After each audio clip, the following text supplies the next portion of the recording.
Bayangkan aja ya, dengan tambang yang sebesar itu, masa iya gubernur kagak tahu? Masa iya Kapolda kagak tahu? Bahkan kami curiga, bukan menuduh, curiga boleh dong. Ya, jangan-jangan Kapolda Kalbar juga ikut bisnis di situ. Jangan-jangan Gubernur Kalbar juga dapat jatah di situ. Jangan-jangan Bahlil juga ngambil jatah di situ. Saya meminta kepada Presiden Prabowo Subianto agar segera memanggil Bahlil.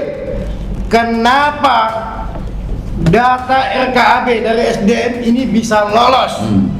Padahal ini data-data resmi dari Kementerian SDM yang mana sangat kuat indikasi RKAB-nya tidak ada. Ya, alhamdulillah, terima kasih nih Om Lem dan semuanya rekan-rekan YouTuber yang meliput podcast kita kali ini.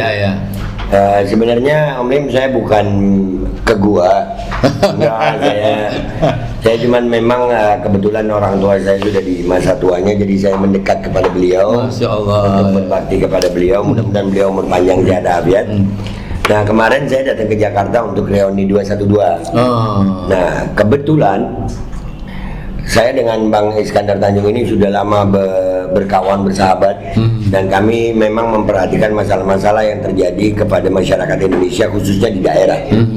Nah, kebetulan juga kita lagi ada musibah di Aceh dan Sumatera ini. Iya, betul. Nah, mudah-mudahan itu menjadi musibah yang memberikan kesabaran buat rakyat Aceh, dan insya Allah digantikan dengan yang lebih baik. Amin.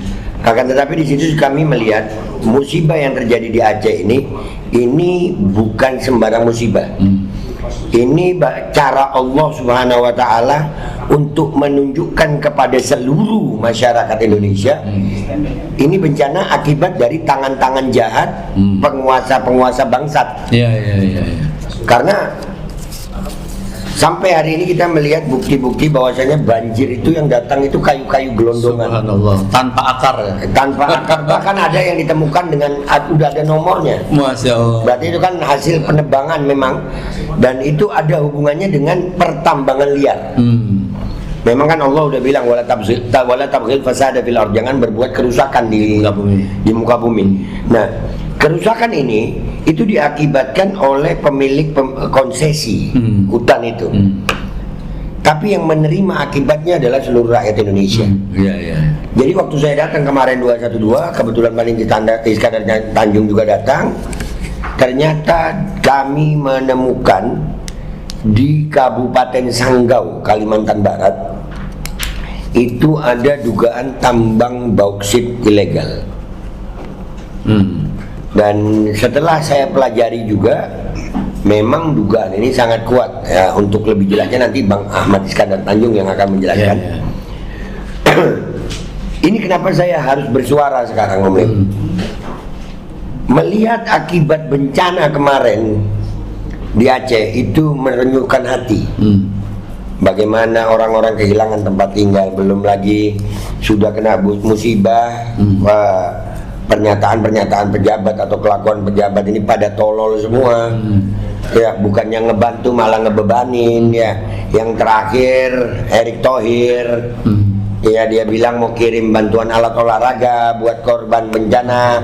Ini pernyataan tolol, Om Lim. Ya, tolol. Terus kemarin kita ngelihat Bobi Nasution yang menyalurkan bencana dari helikopter dengan dilempar-lempar. Ya, kepala BNPB pernyataannya bahkan untuk menetapkan status bencana nasional aja sepertinya berat. Nah, ini yang rugi siapa? Rakyat. Dan ini diakibatkan apa? Awalnya adalah tentang penambangan liar. Tambang itu kan secara kontur geografis itu berada di bawah tanah. Di atas tanah itu ada tumbuhan, Om Lim. Iya, betul. Ada tumbuhan, dan tumbuhan ini bukannya Allah ciptakan di situ dengan sia-sia. Apa hasibtum annama khalaqnakum abata? Apakah kalian kira kami menciptakan ini dengan sia-sia? Nggak ada yang sia-sia itu. Allah menciptakan itu pohon-pohon di atas tanah untuk menyerap air hujan memang. Dan di saat pohon-pohon itu hilang, jangan salahkan air hujan. Akhirnya justru yang menjadi korban adalah rakyat. Nah, jadi dari kerusakan ini yang paling bertanggung jawab adalah oknum-oknum pejabat. Dari data yang diberikan Bang Ahmad Iskandar Tanjung tentang dugaan tambang ilegal di Kalimantan Barat, saya merasa harus bersuara ini. Jangan sampai apa yang sudah terjadi sama saudara kita di Sumatera bisa terjadi sama saudara kita di Kalimantan. Bahkan Raja Ampat tadi ada, Morowali itu 2022 saya sudah bicara Om Lin. Masyarakat terdampaknya luar biasa itu. Nah, ini saya mengawali dari kasus tambang bauksit di Kalimantan Barat ini, saya mengajak semuanya Om Lin. Ya, ini memang sumbernya sih si ijazah. Ya, sumbernya karena ini terjadinya ya karena adanya dia. Bahkan di pemerintahan Prabowo ini, pemerintahan Prabowo yang baru ini, yang bikin gaduh pemerintahan Prabowo rata-ratanya orangnya Jokowi juga. Dan terkait tentang tambang ini kemarin kita sampai datengin kantornya. SDM, siapa menterinya? Menteri paling berpenampilan menarik itu. Iya, si Bahlil. Kalau saya mau bilang Bahlul, jangan deh ya. Bahlul masih nama wali. Bahlil nggak pantas pakai Bahlul. Bahlil aja dia. Iya. Nah, ini masyarakat harus kita sadarkan. Dan kita akan menekan pejabat yang punya kewenangan terkait. Hentikan proses itu. Proses hukum orang-orang ini. Tambang di Kalimantan Barat ini di Sanggau itu sudah beroperasi dari 2008. Kebayang nggak itu kerusakannya gimana? Yang diduga ilegalnya Om Lim dari tahun 2023. Tambang itu kan bukan kecil Om Lim. Itu sama seperti kayak nikel apa segala itu. Bauksit dia bauksit. Bayangkan aja ya, dengan tambang yang sebesar itu, masa iya gubernur kagak tahu? Masa iya Kapolda kagak tahu? Bahkan kami curiga, bukan menuduh, curiga boleh dong. Ya, jangan-jangan Kapolda Kalbar juga ikut bisnis di situ. Jangan-jangan Gubernur Kalbar juga dapat jatah di situ. Jangan-jangan Bahlil juga ngambil jatah di situ. Itu yang terjadi di Babel kan seperti itu. Nah, bisa jadi. Nah, ini perlu adanya penyelidikan. Penyidikan dan penyelidikan. Makanya sekarang saya bersuara lagi ini Om Lim, dan saya janji tidak akan berhenti bersuara untuk masalah ini karena ini sudah menyangkut masa depan bangsa Indonesia. Ini tidak terkait dengan politik sebetulnya. Akan tetapi langsung bencananya ini ke rakyat. Walaupun orang politiknya memang tolol. Tolol Om Lim. Saya pakai kata tolol, nggak pakai akhlak saya sama mereka. Ya, rakyat kena musibah aja mereka masih bisa berbuat yang tolol-tolol kok. Jadi jangan sampai rakyat Indonesia merasakan musibah seperti yang ada di Sumatera dan Aceh ini. Baik. Saya bisa menyadari kegelisahan dari karena kalaupun ilegal, tetapi misalnya dilakukan bersama penguasa di sana, rakyatnya sejahtera, mungkin dampaknya tidak seperti marah ini. Tetapi sudahlah tahu bauksit itu kalau tidak salah satunya menjadi bahan aluminium yang menjadi bahan sangat terpenting untuk pembuatan produk-produk begitu ya. Dan tentunya yang harus menikmati kan tentunya rakyat. Tapi oke lah, kepada Bang Iskandar, alhamdulillah mungkin kepengen tahu kegiatan setelah pelaporan. Bang Iskandar kan dari Bapan ya, Badan Pengelola Badan Penyelamat. Penyelamat, Masya Allah ya. Ini DPD ya? Saya DPD. Dari DPD ya. Silakan Bang Iskandar. Oke, Om Lin. Perkenalkan saya Ahmad Iskandar Tanjung. Saya sebagai Kepala Badan Advokasi Penyelamat Aset Negara. Di sini ada akte notaris, Menkumham, bahkan berita negara. 2 bulan yang lalu, DPD Kalimantan Barat mengajak ketemu di Jakarta, memberitahukan kepada saya agar dibantu ke Menteri SDM, tempat si Bahlil. Di sana kami ketemu dengan Gakumnya. Didampingin dari DPD-nya? Iya, saya mendampingi beliau. Oh, mendampingi mendampingi DPD Kalimantan Barat di Jakarta. Di Kementerian SDM Gakum, saya ketemu dengan Pak Theo. Pak Theo waktu itu sudah pernah mendatangi ke Kabupaten Kapuas Ya. Provinsi Kalimantan Barat tentang boksit. Sering waktu berjalan 2 bulan kemudian saya minta izin rekomendasi supaya bergabung antara saya Provinsi Kepulauan Riau dengan Provinsi Kalimantan Barat. Kenapa demikian? Karena produksinya di Kalimantan Barat, pembelinya di Provinsi Kepulauan Riau, Kabupaten Bintan. Oh, diketahui sudah ada salah satu pembeli ya? Ya. Dan pembelinya juga PT ya? PT juga. Oke ya. Jadi ada data SDM di sini. Ini data SDM, lambangnya lambang SDM. Oh. Nah, lambang SDM itu mengatakan bahwa tahun 2023, 2024, dan 2025 kuat dugaan tidak ada RKAB-nya. Kalau tidak salah kepanjangannya rancangan kerja anggaran belanja. Anggaran. Ya. Itu kalau di bidang tambang itu STNK. Kalau RKAB-nya tidak ada, sudah jelas dana pasca tambang dan dana jaminan reklamasi itu tidak ada. Apalagi dana CD, dana untuk masyarakat, jelas tidak ada. Jadi ada 3 hal, Om Lid. Kalau tidak ada RKAB, jelas jaminan reklamasi tidak ada, dana pasca tambang tidak ada, apalagi dana CD buat masyarakat yang terdampak. PT-nya adalah PT MKU dan BKM. Ini sebagai buyersnya? Ini sebagai pengelola boksit di Kabupaten Sanggau, Provinsi Kalimantan Barat. PT apa ulangi? KBM sama MKU. KBM dan MKU. Ya, nah, pemiliknya adalah Bapak Santoni. Sesuai dengan data ini. Ya. Kemudian setelah beroperasi, ini boksitnya dijual ke Bintan, ke PT Bay. Nah, di PT Bay itu Bintan. Ya. Di PT Bay itu pemiliknya sahamnya Pak Tony juga, Pak Santoni. Oh. Jadi yang produksi dia, pembelinya dia. Yang bikin saya bingung, kenapa Sah Bandar KSOP memberikan izin olah gerak kepada tongkang tersebut? Karena RKAB-nya nggak ada, Om Lid. Kalau RKAB tidak ada, Sah Bandar tidak bisa memberikan izin. Itu yang pertama. Yang kedua, SDM pemerintah Provinsi Kalimantan Barat. Ini kemana kok diam? Apalagi penegak hukumnya, Polda Kalimantan Barat. Ini kemana? 3 instansi ini kok tutup mata gitu loh, Om Lid.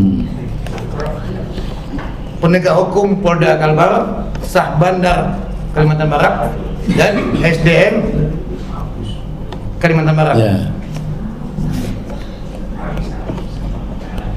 Waktu saya investigasi di Kabupaten Sanggau, ini luasnya bukan main, sangat luas. Kelihatan ada alat-alat besar beroperasi sana begitu? Lengkap semua. Kapal tongkangnya ada, tugboatnya ada, alat-alat beratnya ada, semuanya lengkap.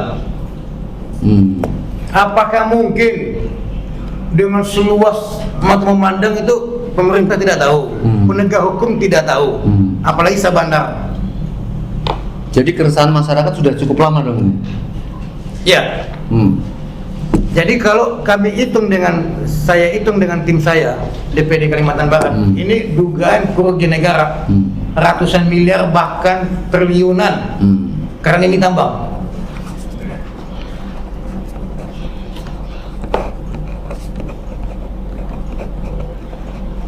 Saya dengan Babi Aldo kemarin siang sudah melaporkan secara resmi kepada penegak hukum Kementerian SDM yang ada di Gatot Subroto, kantornya Bapak Bahlil.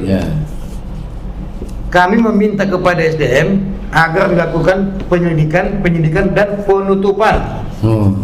Bukan minta audit lagi, udah langsung tutup. Tutup. Karena ini sudah jelas ada indikasi merugikan negara ratusan miliar bahkan triliunan. Saya meminta kepada Bapak Presiden Prabowo Subianto, Anda berbicara lantang, keras di atas mimbar kepada publik. Anda menyampaikan kepada publik bahwa siapapun jenderal, baik dari manapun itu, kalau ketahuan membuat tambang ilegal, Anda sikat. Di sini saya mau kasih tahu, data ini data valid, data SDM, Kementerian SDM.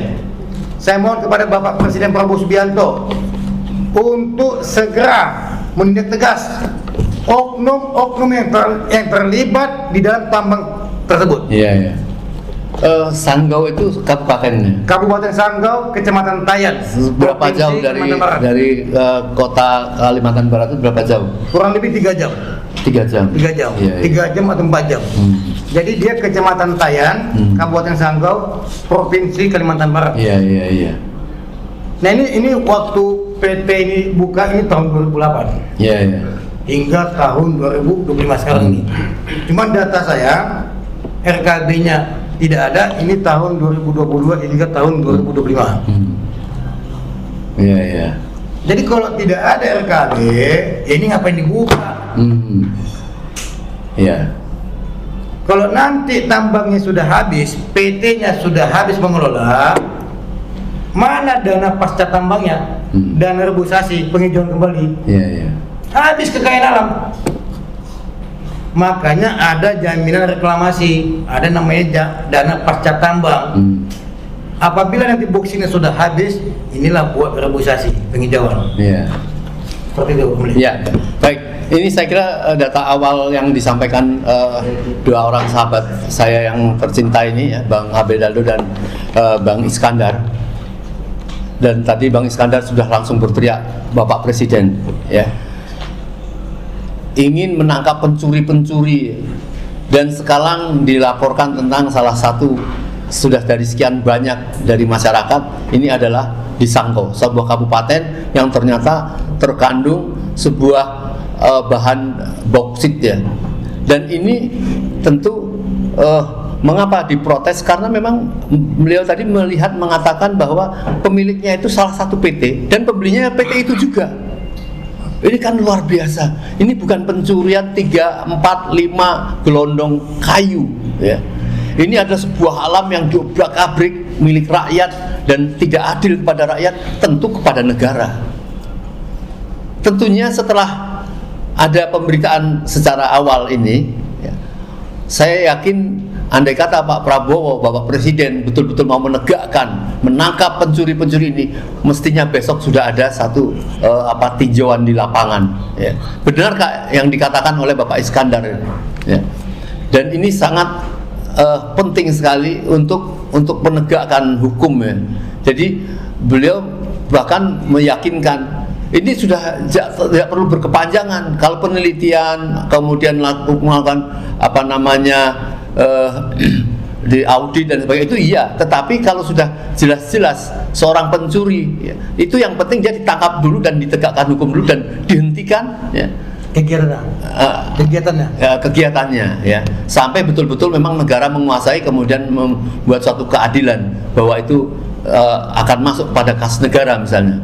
Jadi ini sangat penting sekali, ya, karena menjadi penting bagi kepala negara, kepada negara, melihat orang-orang yang terlalu miskin di Indonesia ini, yang mempunyai apapun kita ini. Sekarang bencana yang terjadi di Sumatera Barat, di Aceh, dikatakan Bang Babe Aldo tadi. Coba bayangkan, mereka masih, para pejabat mengatakan ini belum standar menjadi musibah nasional. Masya Allah, apa artinya itu? Apakah maksudnya negara tidak perlu turun tangan dulu memberikan bantuan karena ini belum bencana nasional? Beginikah, ya? Mungkin saya persilakan Bang Babe Aldo mau menambahkan, karena saya tadi baru pembukaan. Silakan Babe Aldo. Ya, saya mau nambahin, ya Bang. Tadi itu kan ada, mestinya kalau sesuai dengan prosedur itu ada dana pasca tambang dan ada dana reklamasi. Dana reklamasi untuk penghijauan kembali kan. Ya. Andai kata ada itu pun, itu saya yakin juga masih dikorupsi lagi gitu. Iya, orang kalau udah klepto itu kan penyakit maling tapi kecil ya. Ini klepto kakap ini. Jadi yang Remi, saya mau husnudzon atau sangka baik pejabat sama pejabat Indonesia ini gimana? Dana haji aja dikorupsi, ibadah aja dikorupsi, apalagi dana tambang. Jadi emosional kita memang terkuras, Om Lim, dengan kelakuan oknum pejabat-pejabat bangsat ini. Dan saya minta maaf kepada seluruh rakyat Indonesia. Saya menggunakan bahasa yang kasar karena bagi saya, untuk para pejabat yang makan dari uang rakyat, masih merampok rakyat, masih membuat bencana kepada rakyat, tidak layak mendapatkan bahasa-bahasa yang tutur budi pekerti yang baik. Nggak ada, nggak berhak mereka. Tapi cukup tepat, Bang, karena dikatakan bahwa kalau kepada seseorang kita boleh mendulukan husnudzon.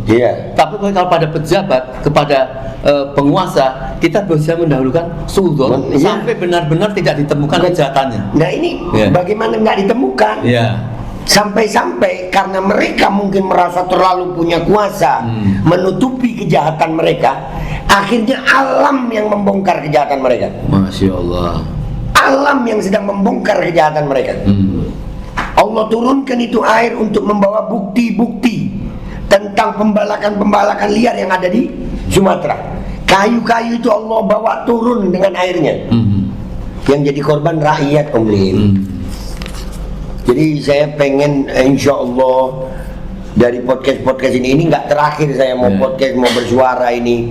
Saya mau mengajak semua rakyat untuk sama-sama. Hei rakyat, sadar kalian lagi mereka makan gaji dari uang rakyat, alam dirampok, ya oleh oligarki jahat. Di mana pasal 33 itu? Nggak ada, nggak ada. Itu tadi kan PT-nya yang menambang PT itu, yang membeli PT ini, tapi yang punya satu. Yang punya satu orang namanya si Santoni, ya kan? Saya cari-cari nama Santoni itu, nemu saya. Iya, dia pernah diusir dari DPR. Ini waktu rapat presentasi sahamnya 100 triliun. Nah, Bapak Santoni ini pernah diusir DPR waktu rapat sama DPR, pernah. Nah ini kan oligarki yang seperti ini, apakah mereka akan memikirkan rakyat? Enggak. Jadi tapi insya Allah ini jadi awal perjuangan buat kita. Ya kita bukan disuruh angkat senjata sekarang, tapi minimal kita bisa angkat suara, menyampaikan yang hak. Mau menang mau kalah kita nggak tahu. Tapi yang pasti Allah melihat kita sedang berjuang di sisi yang ini demi rakyat Indonesia. Begitu, Om. Saudara sekalian, jadi hal-hal seperti ini tentunya jangan dituduh sebagai orang-orang yang pembenci. Ini adalah keresahan masyarakat, orang yang bertanggung jawab, kayak Babe Aldo, Bang Iskandar ini. Kalau mereka mau untuk urusan pribadi, ngapain capek-capek ke Jakarta? Ngapain memberikan suatu paparan yang bisa mereka akan tentu dipanggil untuk dimintai klarifikasi tentang ini. Tetapi namanya kemuliaan, namanya pahala, memang harus dengan pengorbanan, pengorbanan dengan harta, dengan jiwa, dengan pengetahuan yang kita miliki. Dan ini sebuah hal yang besar karena pertanggungjawaban penguasa nanti di hadapan Allah, di pasal 33 UUD 45 kata itu, untuk digunakan untuk dikelola oleh penguasa untuk kemakmuran rakyat sebanyak-banyaknya. Tidak ada lagi apa yang dilaporkan tadi, pasal-pasal itu dan apa yang terjadi di Indonesia ini. Oleh karenanya kita semua rakyat berteriak. Jadi urusan ijazah misalnya, kita semua harus berteriak. Sesuatu ijazah yang sudah digunakan untuk memenangkan dia, ternyata dipahami bahwa itu ijazah yang boleh dikatakan bermasalah atau palsu gitu. Ini sesuatu yang tidak sederhana. Oleh karenanya kami mungkin agak memperuncing Pak Iskandar tentang keresahan masyarakat dan apa mestinya yang harus dituntutkan atau dilakukan oleh ketidaktaanggungjawab para penguasa di lokal sana, Bang Iskandar. Om Lim, saya tinggal di Provinsi Kepulauan Riau. Saya tidak ada hubungannya dengan Kalimantan Barat, apalagi khususnya Kabupaten Sanggau. Tapi karena ini karena DPD Kalimantan Barat adalah tim saya, sama-sama di Bapan, makanya saya meminta kerjasama. Karena dia di hulu, saya di hilir. Sekali lagi, saya meminta kepada Bapak Presiden Prabowo Subianto, saya tidak ada keuntungan apapun, seperak pun saya tidak ada keuntungan. Bahkan saya memakai dana pribadi, Batam Kalimantan, Kalimantan Jakarta, Jakarta Batam. Saya meminta kepada Presiden Prabowo Subianto agar segera memanggil Bahlil. Kenapa data RKAB dari SDM ini bisa lolos? Padahal ini data-data resmi, data resmi dari Kementerian SDM, yang mana sangat kuat indikasi RKAB-nya tidak ada. Dan anehnya lagi, penegakan hukum Kementerian SDM ini sudah turun ke Kabupaten Sanggau. Kenapa sampai saat ini masih berjalan? Ini sangat disayangkan ini Kementerian SDM. Kenapa kok kayaknya nih terkesan tutup mata? Gubernur juga, Gubernur Kalimantan Barat, apa dia nggak tahu? Sabandar juga, apa alasan Anda memberikan izin olah gerak kepada PT MKU dan KBM? Kemudian jajaran kepolisian Polda Kalimantan Barat, apakah Anda tidak tahu ada indikasi di daerah Anda yang mana tidak memiliki RKAB, diduga tambang ilegal boksit? Saya kesini meminta hukum dan keadilan. Kemungkinan besok saya dengan Babi Aldo akan membuat laporan resmi kepada Satgas PKH, Kejaksaan Agung, dan kemudian ke Istana Presiden. Itu pesan terakhir. Iya. Baik, saudara yang berbahagia, kita tahu bahwa ya di dalam fikih Islam, di dalam fikih katakanlah gitu ya, ada seseorang yang dia mengambil meraik-raik sebuah ranting-ranting di hutan untuk makan dia, itu bisa dimaafkan dan bisa dipahami oleh Rasulullah ya. Tetapi kalau dia sudah menebang kemudian menjadi kekayaan pribadi, ini sudah jadi pelanggaran. Banyak sekali orang-orang yang ditangkap hanya karena di sungai menyaring-nyaring ya untuk bisa dijadikan emas. Itu bisa dimaafkan. Tapi kalau dia sudah membongkar-bongkar, bukan lagi boksit ya, ada namanya batu bara, tambang, dan itu terjadi. Dan Bapak Prabowo masih mentolerir terhadap menteri yang melakukan ilegal-ilegal seperti itu. Inilah menjadi teriakan Bang Iskandar, harus ditangkap karena ini bukan pencurian untuk hidup makan perut dia.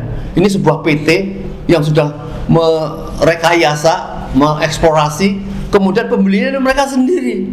Ini kan pencurian yang di depan mata kepala kita sendiri ya. Sebagaimana perusahaan-perusahaan yang mengelola air, menyedot dari tanah kita, dari dalam bumi kita ya. Dan orang sana menjadi habis airnya dan uangnya tahu-tahu ada di PT Mississippi sana ya. Orang yang punya di situ dia ada, ini kan luar biasa. Apakah ini tidak akan ditindak? Bagaimana kita akan meraih Indonesia lebih maju? Baik, penutup silakan Bang Ali. Iya, saya kemarin tadi saya sempat lihat Prabowo kalau nggak salah di lokasi bencana itu nanya sama rakyat apakah nggak suka kalau saya sikat pencuri uang rakyat, kurang lebih begitulah.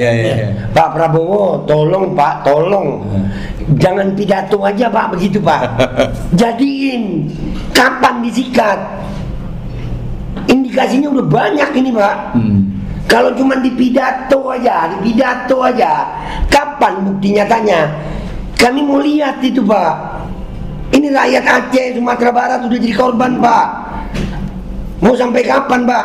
Apakah nunggu nanti Morowali juga terjadi? Mau nanti Raja Ampat terjadi? Kalimantan Barat terjadi? Mau kapan Pak? Tolong Pak, ucapan Bapak yang ada Bapak sering ucapkan, Bapak deklarasikan di depan rakyat Indonesia. Buktikan Pak.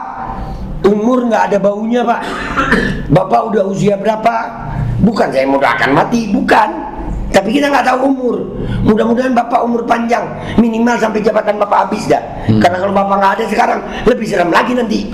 Wakilnya yang naik, wah lebih serem. Jadi saya minta nih, mumpung masih Allah kasih kesempatan, ada nyawa di dalam tubuh Pak Prabowo, buktikan semua ucapan Bapak untuk sikat para maling rakyat. Jangan ditunda Pak, jangan ditunda. Umur nggak ada baunya Pak.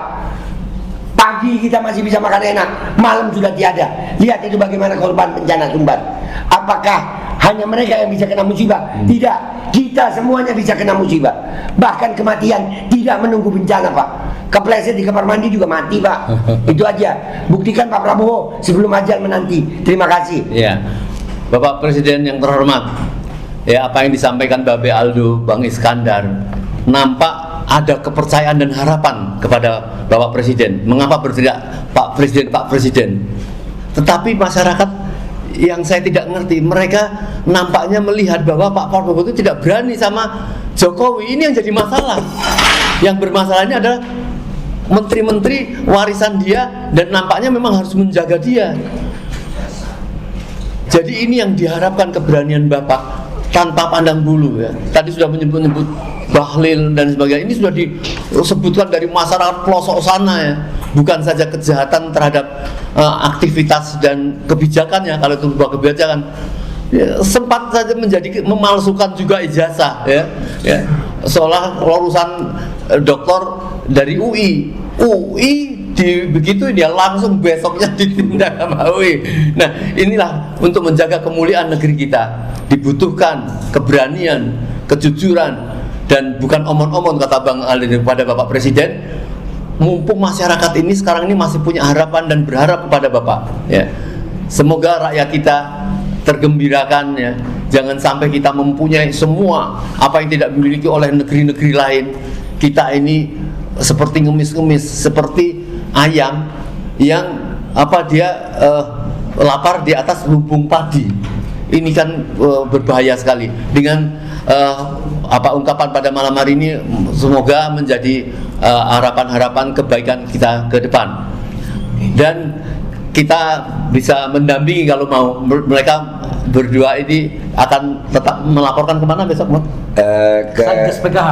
Satgas PKH, Kejaksaan Agung. Ya, jadi ini yang harus ada keberanian dari daerah-daerah manapun yang melihat ada pencurian-pencurian ya, yang kemarin di Wadas pun juga belum selesai. Jadi saya kira mungkin ini mengumpulkan kekayaan untuk kemakmuran negeri akan dipimpin oleh Bapak Presiden Prabowo, mumpung dipercaya dan didaulat oleh rakyat untuk memajukan Indonesia, katanya untuk 2045 menjadi Indonesia emas. Sekian, mungkin terima kasih kepada Bapak Iskandar dan Bang Abilado. Assalamualaikum warahmatullahi wabarakatuh. Waalaikumsalam warahmatullahi wabarakatuh. Semangat rakyat Indonesia. Itu Bapak Aldo.